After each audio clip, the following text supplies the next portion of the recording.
Sesaat lagi Anda akan menyaksikan Inspirasi Pagi yang dipersembahkan oleh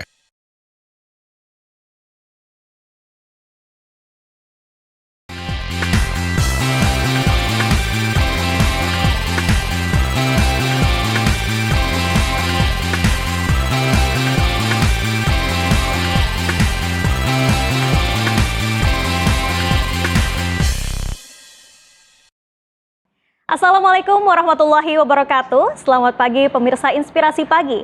Senang sekali saya Sekar Wanda bisa kembali menyapa Anda di program Inspirasi Pagi TV One.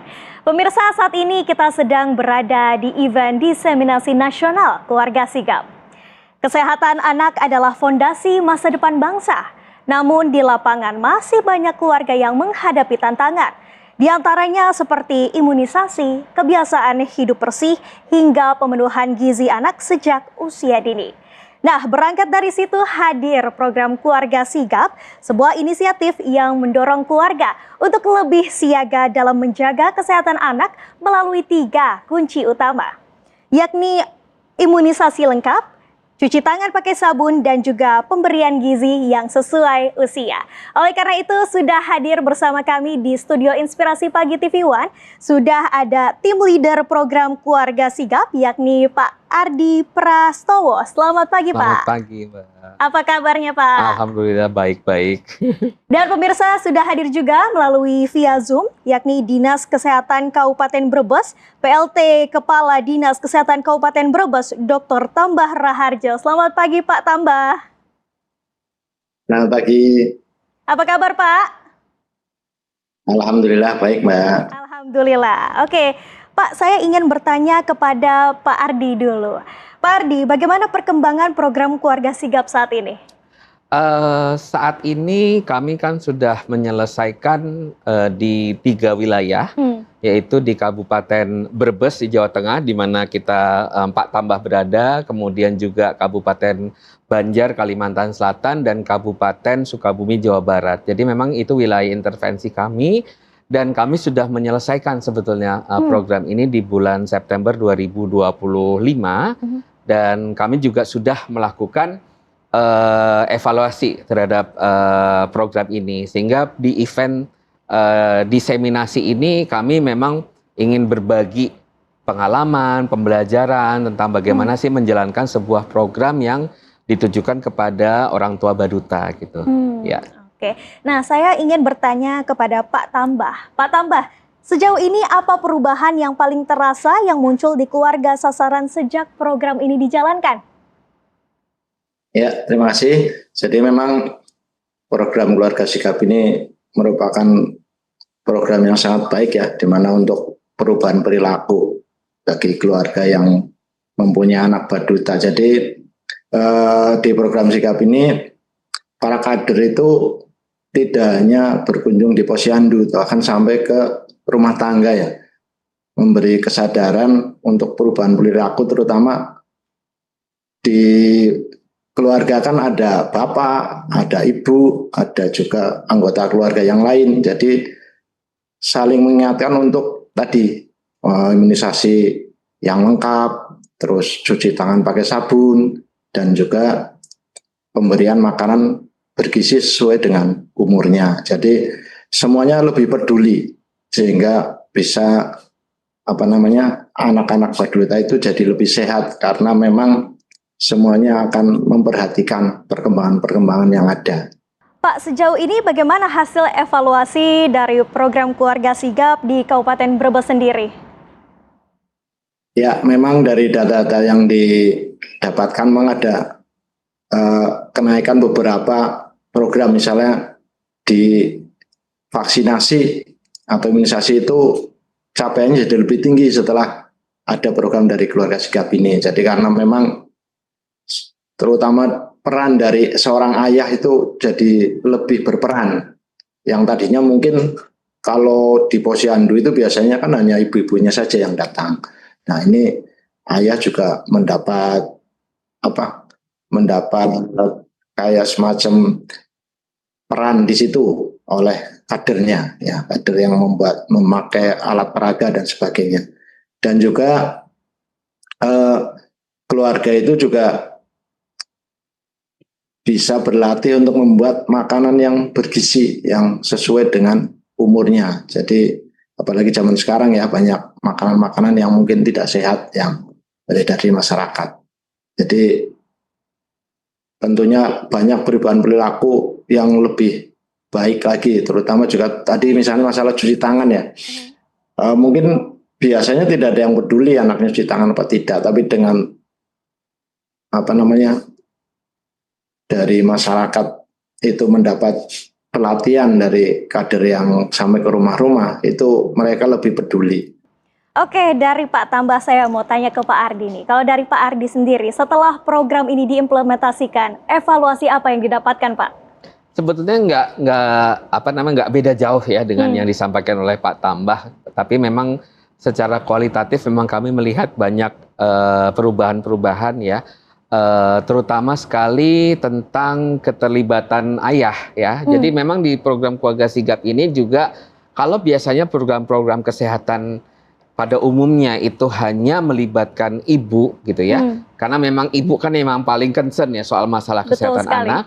Tetapi kami juga mencoba untuk merangkul para ayah gitu, sehingga seperti yang Pak Tambah sampaikan, itu benar memang ada sedikit, memang nggak bisa dalam waktu singkat ya perubahan itu bisa terjadi, tapi sudah mulai ada bapak-bapak yang lebih peduli gitu ya. Kalau dulu misalnya ke posyandu itu cuma nganter istri dan anak kemudian pergi atau nongkrong gitu ya, ini udah ikutan masuk gitu. Itu kan walaupun mungkin dari skala perubahan sikap mungkin agak dibilang masih kecil ya, tetapi ada niat untuk ikutan masuk, itu tuh juga adalah sebuah perubahan gitu ya. Kemudian juga bagaimana penanganan terhadap yang istilahnya namanya KIPI ya, kejadian ikutan pasca imunisasi. Jadi mungkin secara umum kan orang akan melihat anak setelah diimunisasi itu kan biasanya panas ya, badannya panas gitu kan. Nah, yang tidak paham itu akan panik karena akan merasa, loh ini anak saya tadinya nggak apa-apa, kenapa jadi sakit gitu kan. Betul. Lalu mengambil kesimpulan, oke, kalau begitu saya nggak perlu imunisasi anak saya deh, daripada nanti rewel gitu kan. Tapi dengan apa yang kami sampaikan, nah ini perlahan-lahan juga mulai pengetahuan itu mulai terbentuk gitu loh, bahwa oke, ini artinya vaksin sedang bekerja gitu ya. Jadi kita juga mencoba untuk membuat para orang tua tuh lebih kritis gitu ya, bertanya gitu ya. Jadi kenapa sih ada begini, kenapa begitu gitu ya, kurang lebih seperti itu sih. Muncul pertanyaan di masyarakat, rasa ingin tahu dan juga edukasi di masyarakat ya Pak. Nah pemirsa, pembahasan mengenai Keluarga Sigap ini akan kami lanjutkan usai jeda berikut ini, tetaplah di Inspirasi Pagi.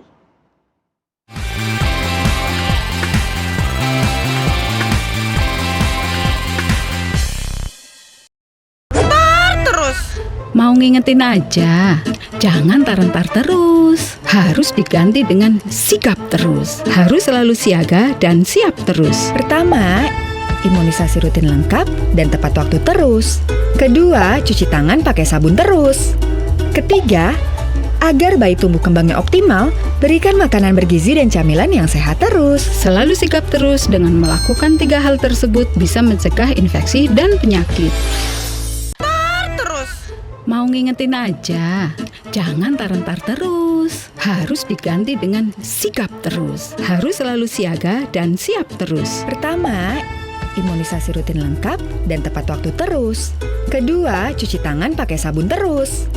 Ketiga, agar bayi tumbuh kembangnya optimal, berikan makanan bergizi dan camilan yang sehat terus. Selalu sigap terus dengan melakukan 3 hal tersebut bisa mencegah infeksi dan penyakit.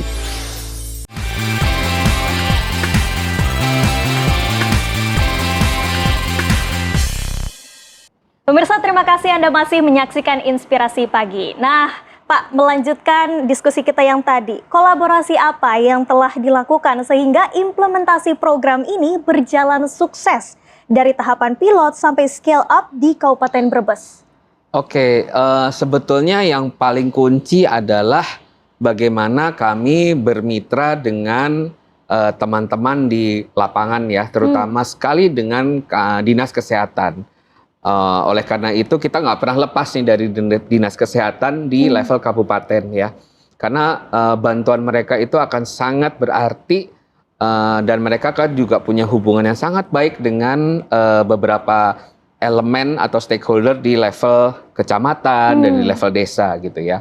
Tetapi masalah kesehatan ini kan juga bukan cuman miliknya dinas kesehatan, sehingga kami juga ikut melibatkan sejak dini kantor kabupaten ya, kantor bupati, kemudian juga dari dinas-dinas terkait yang lain, misalnya dinas pendidikan, kemudian dinas agama gitu ya. Karena apapun yang terjadi, walaupun ini isunya isu kesehatan, kita tetap mencoba untuk melihatnya dalam skala yang lebih luas. Tapi dalam implementasinya, tantangan paling krusial apa yang kemudian dihadapi ketika mengimplementasikan program keluarga sigap ini? Oke. Mungkin kita bagi dua nih sama Pak Tambah. Kalau saya melihatnya secara umum ya, dari 3 kabupaten yang kami intervensi ya.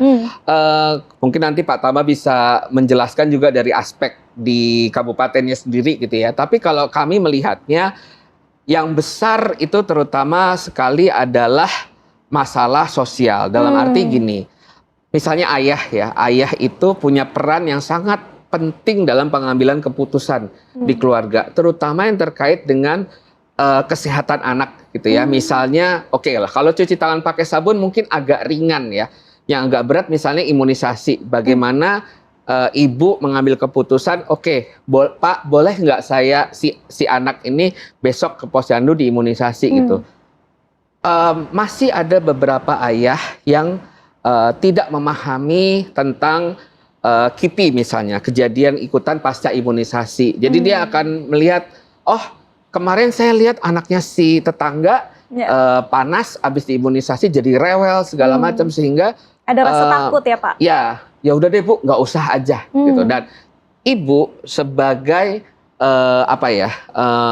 yang bukan pemimpin, dia akan merasa ya sudah, kalau suami saya bilang begitu saya akan nurut gitu. Nah akhirnya batal kan imunisasinya. Nah ini yang kita coba untuk dobrak, dalam arti kita mencoba memberikan pemahaman kepada ayah tentang pentingnya imunisasi ya, tentang pentingnya 3 perilaku sigap inilah, cuci tangan pakai sabun dan makanan bergizi, supaya pada saat nanti ada permintaan dari ibu atau dia harus mengambil keputusan, itu dia bisa berpikir gitu bahwa ini untuk jangka panjang anak saya gitu kan. Nah, kita sekarang beralih ke Pak Tambah. Pak Tambah, kalau di Kabupaten Brebes sendiri, apa tantangan yang paling dirasakan di sana?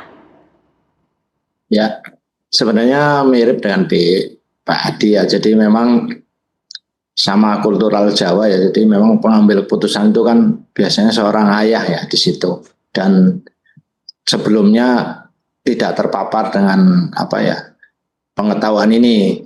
Artinya kontak dengan kader itu jarang tadinya. Jadi memang itu yang jadi tantangan untuk menyamakan persepsi tentang kesehatan anaknya tadi ya, terutama dengan 3 pilar dari sigap tadi ya, imunisasi, terus cuci tangan pakai sabun, dan penyediaan makanan bergizi sesuai dengan usianya. Jadi itu memang tantangannya mengubah mindset dari, ya sebenarnya ayah ini mungkin sebenarnya bukan masalah tidak setuju, tapi mungkin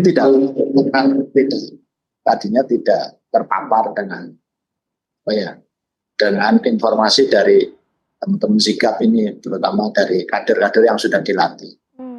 Mungkin itu jadi efek dari segi sosial ya, jadi banyak kan seperti itu. Mungkin itu di Kabupaten Brebes ya. Oke Pak Tambah, tapi dari pengamatan Dinas Kesehatan sendiri, setelah program ini diimplementasikan, perubahan apa yang paling dirasakan masyarakat di sana? Ya tadi, jadi ada beberapa daerah yang tadinya ada yang menolak ya, imunisasi itu juga berkurang penolakannya, karena memang kita memberi informasi tadi untuk tidak hanya kepada ibunya tapi kepada ayahnya juga tentang pentingnya imunisasi itu terutama, karena memang mungkin efek dari waktu COVID ya, dengan imunisasi rutin itu kurang berjalan baik waktu itu, karena memang keadaan seperti itu sehingga perlu disosialisasikan lagi sekarang. Dan sikap itu sangat tepat, momen yang sangat tepat untuk memberi kesadaran itu lagi. Mungkin itu. Siap Pak. Berarti ini tandanya semakin banyak masyarakat yang teredukasi mengenai kesehatan anak ya Pak. Dan pemirsa, program Inspirasi Pagi akan kami lanjutkan usai jeda berikut ini. Tetaplah bersama kami.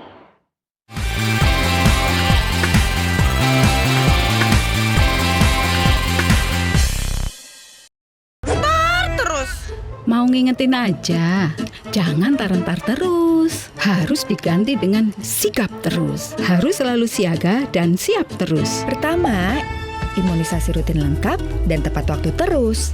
Kedua, cuci tangan pakai sabun terus. Ketiga, agar bayi tumbuh kembangnya optimal, berikan makanan bergizi dan camilan yang sehat terus. Selalu sigap terus dengan melakukan 3 hal tersebut bisa mencegah infeksi dan penyakit. Pemirsa, Anda masih menyaksikan Inspirasi Pagi. Nah, Pak, saya juga mendengar bahwa program Keluarga Sigap ini juga melakukan kunjungan ke rumah-rumah. Bisa dijelaskan Pak, seperti apa itu? Oke, jadi sebetulnya tahapannya itu kan memang kami mencoba melatih dulu para kader posyandu ya. Jadi beberapa kader itu yang terpilih itu akan kami latih untuk bisa berkomunikasi dengan terstruktur gitu ya ke orang tua. Kemudian juga kami lengkapi dengan materi-materi gitu. Jadi ada alat bantu sehingga memudahkan mereka berkomunikasi. Nah, lalu ada setelah itu mereka dilatih dan dilengkapi dengan alat-alat bantu itu, mereka akan melakukan kunjungan rumah. Nah, ini sesuatu yang unik dari Sigap, di mana kalau biasanya penyuluhan oleh kader posyandu itu dilakukan dengan mengundang ibu-ibu ke posyandu, kali ini beda, ini lebih ke one on one lah istilahnya gitu ya. Jadi mereka tuh punya peluang yang lebih lama untuk bisa menyerap informasi. Nah, setelah fase scale up ini, kemudian evaluasi, bagaimana rencana keberlanjutan program Keluarga Sigap ini ke depannya? Kami memang punya harapan dan memang gini, kemarin kan kami juga udah melakukan serangkaian roadshow ya gitu. Di dalam rangka evaluasi ini juga kayak tadi Pak Tambah sebutkan, banyak nilai-nilai positif yang didapatkan dari program Keluarga Sigap ini. Nah, oleh karena itu sebetulnya pengen nih dari para kepala desa ini untuk meneruskan sigap, tentunya dengan kemampuan masing-masing secara finansial ya terutama. Karena kalau sekarang kan berjalan karena ada dukungan dari donor gitu ya. Tapi nanti gimana nih keberlanjutannya? Oleh karena itulah sejak bulan November kami sudah melakukan serangkaian lokakarya, berdiskusi dengan para pengambil keputusan di level desa ya, terutama kepala desa. Bagaimana kalau mereka memang tertarik untuk meneruskan sigap ini dan bagaimana sih caranya memanfaatkan dananya gitu ya, dana desa, menggunakan dana desa. Nah, ini kan sudah ranah yang berbeda karena ranah ke perencanaan, ranah ke budgeting gitu ya. Oleh karena itu di lokakarya yang kami mulai sejak bulan November, Desember kemarin itu, dan itu berlanjut sampai nanti Februari, itu kami merangkul stakeholder dari Kementerian Desa.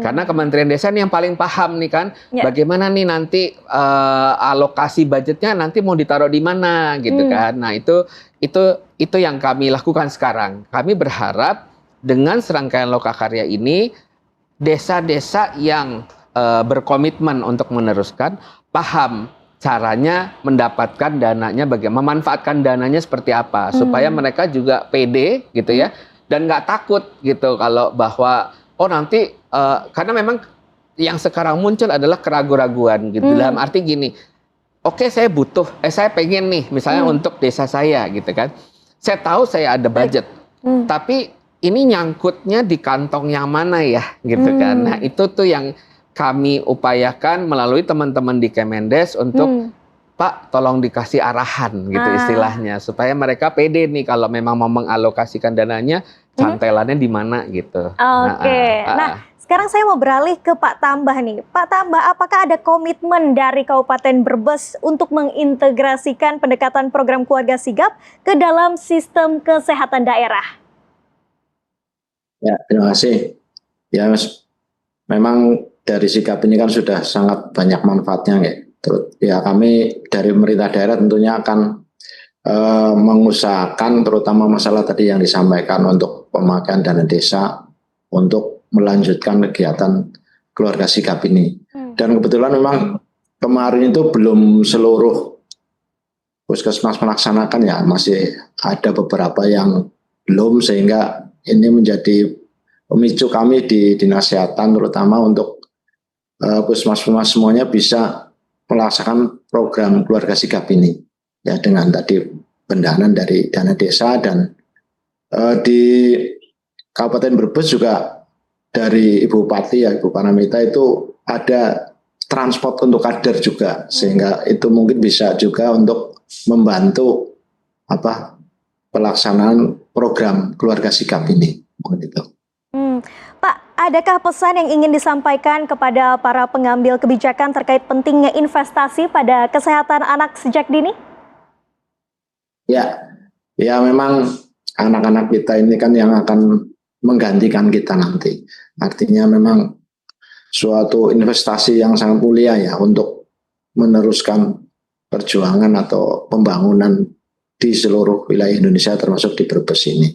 Sehingga kita harus mempersiapkan biar apa yang diciptakan di generasi emas 2045, program sigap juga bisa berperan di situ untuk mempersiapkan itu. Mungkin itu, Mbak. Oke, Pak Tambah. Nah, kalau Pak Ardi sendiri, apa pesan yang ingin disampaikan? Sebetulnya nggak beda jauh ya dengan Pak Tambah. Artinya bahwa Indonesia punya cita-cita kan, ada generasi emas tahun 2045. Dan ini kan semua ini kan dimulai dengan langkah kecil ya. Artinya bahwa yang anak baduta yang sekarang ya diharapkan nanti bisa menjadi generasi emas gitu ya. Walaupun sebetulnya sekarang 2026 ya. 20 tahun lagi lah kurang lebih gitu ya. 19 sampai 20 tahun lagi. Artinya memang harus dimulai sejak dini. Dan investasi itu memang jangka panjang sifatnya gitu. Jadi untuk para pengambil keputusan untuk bisa lebih membuka wawasan, untuk tidak selalu berpikir short term. Yang kedua juga tidak selalu melihat kepada aspek-aspek yang sifatnya material ya, dalam arti bangunan, jembatan, segala macam, tapi juga kesehatan gitu. Walaupun memang seperti yang saya sampaikan tadi, ini butuh waktu sebetulnya gitu ya. Dan memang berat tantangannya terutama di imunisasi, karena dampak baik imunisasi itu kan baru terasa nanti ya, gitu kan. Beda kalau misalnya anak kecil lagi demam, kasih obat penurun demam, turun panasnya gitu kan. Saat nah, itu kalau juga ini langsung kan hilang. Betul. Nah ini butuh proses. Mundur lagi ya butuh pemahaman, sehingga sebetulnya nggak muluk-muluk buat para pengambil keputusan. Pahamilah pentingnya menyehatkan anak-anak usia dini ini sehingga nanti 2045 bisa tercapai Indonesia emas. Yang kedua, bahwa ini adalah sebuah investasi jangka panjang, bukan pengeluaran gitu ya. Oke, baik. Terima kasih banyak Pak Ardi sudah bergabung bersama kami di Inspirasi Pagi, dan juga Pak Tambah, terima kasih sudah bergabung bersama kami di Inspirasi Pagi. Sehat selalu. Terima kasih juga. Ya, baik Pak. Dan pemirsa, tidak terasa kami sudah menemani Anda. Jangan lupa saksikan Inspirasi Pagi hanya di TV One. Saya Sekar Wanda mewakili kru yang bertugas pamit undur diri. Terima kasih atas perhatian Anda dan sampai jumpa.